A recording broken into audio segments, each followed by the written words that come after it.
اللہ نے انسان کی اصلاح کے لیے ہر دور میں اپنے نیک اور صالح انسان کو منتخب کیا تاکہ وہ انسانوں میں امن، محبت اور ایک دوسرے کا احساس پیدا کر سکے۔ تو ویسے ہی اللہ نے اپنے نبی صالح علیہ السلام کو قوم سمود کے لیے نبی بنا کے بھیجا، لیکن افسوس جیسے ہی اللہ کے نبی قوم سمود کو اللہ کے دین کی طرف بلانے لگے تو وہ ہنس ہنس کے مذاق اڑاتے رہے اور کہنے لگے، اے صالح، اگر تو واقعی اللہ کا نبی ہے تو اس پہاڑ سے اونٹنی نکال کے دکھا جو اس پورے شہر کو دودھ پلائے۔ تو بس جیسے ہی یہ سنا گیا، اللہ کے نبی صالح علیہ السلام نے ہاتھوں کو بلند کیا اور اللہ کے دربار میں دعا کی کہ اے اللہ، شاید یہ لوگ تیرے اس معجزے کو دیکھ کے ایمان لے آئے۔ میرے اللہ، ان لوگوں کو پہاڑ سے اونٹنی نکال کے دکھا۔ جیسے ہی اللہ کے نبی نے یہ دعا کی تو پہاڑ کو چیر کے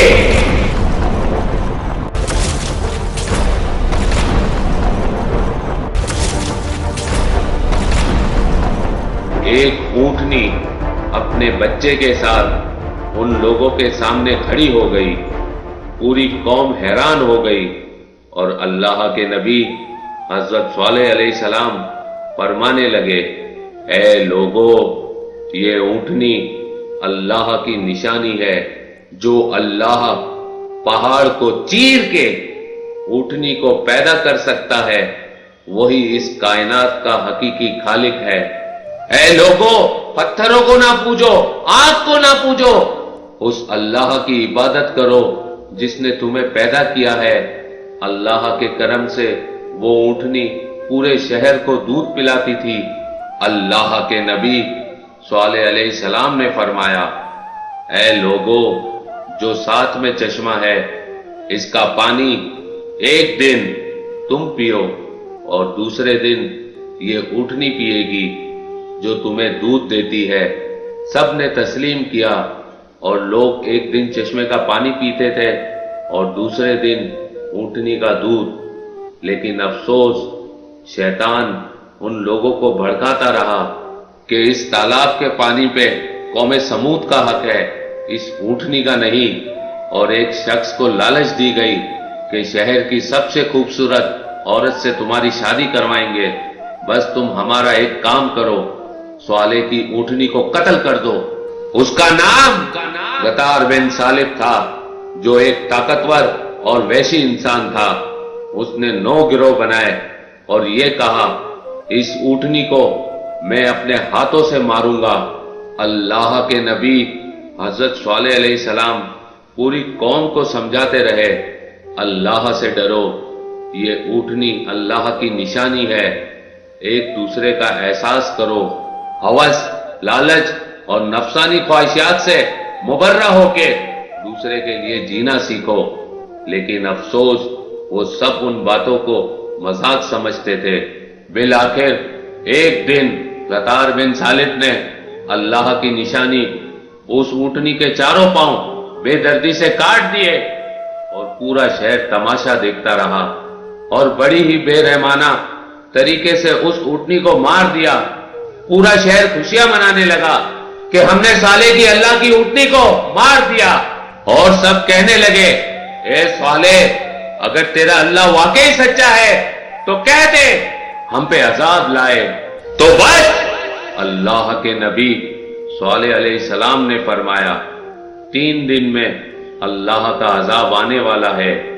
جو پتھروں کے گھر تم بنا کے رہتے ہو، وہی گھر تم پہ گریں گے اور تم پہ نار ہو جاؤ گے۔ سب ہنستے رہے، مذاق اڑاتے رہے، اور ان میں سے 9 لوگ یہ سازش بنانے لگے کہ صالح اور اس کے خاندان کو قتل کر دیتے ہیں۔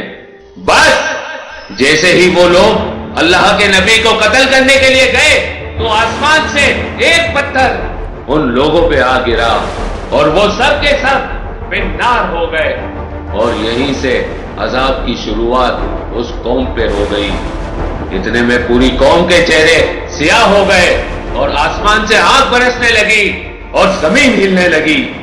اللہ کے نبی صالح علیہ السلام اور وہ لوگ جو صالح علیہ السلام پہ ایمان لے آئے، ان کے علاوہ سب کے سب فی النار ہو گئے، اور یوں ان سارے ظلم کرنے والوں کو اللہ نے زمین میں ہی دفنا دیا۔ اللہ کے نبی حضرت صالح علیہ السلام اپنے قوم کے لوگوں کی لاشوں کو دیکھ کے آنکھوں کو نم کر کے فرمانے لگے، کاش تم لوگ ایک دوسرے کا احساس کرتے تو آج اس طرح رسوا نہ ہوتے۔ افسوس ہے کہ تم نے اپنی دنیا اور آخرت دونوں کو تباہ کر دیا۔ میں تمہارے لیے حق کا پیغام لایا تھا، لیکن افسوس تم لوگ حق کے پیغام لانے والے کو پسند نہیں کرتے۔ اس قوم کے آثار آج بھی موجود ہیں۔ مدینہ پاک کے شمال مغرب میں ان کے گھر موجود ہے۔ آج تک وہ علاقہ مدائن صالح کے نام سے یاد کیا جاتا ہے۔ پھر آپ ایمان لانے والوں کے ساتھ فلسطین کے علاقے رملہ میں آ کے رہنے لگے اور باقی کی زندگی وہیں گزاری، اور وہیں سے آپ نے دارالفنا سے دارالبقا کی طرف کوچ کر لیا۔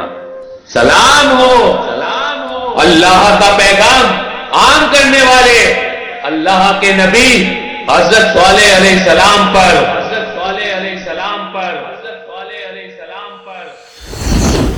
اللہ کے رسول نے فرمایا، بدترین عادت تکبر ہے۔ خدا جن سے کلام نہ کرے گا۔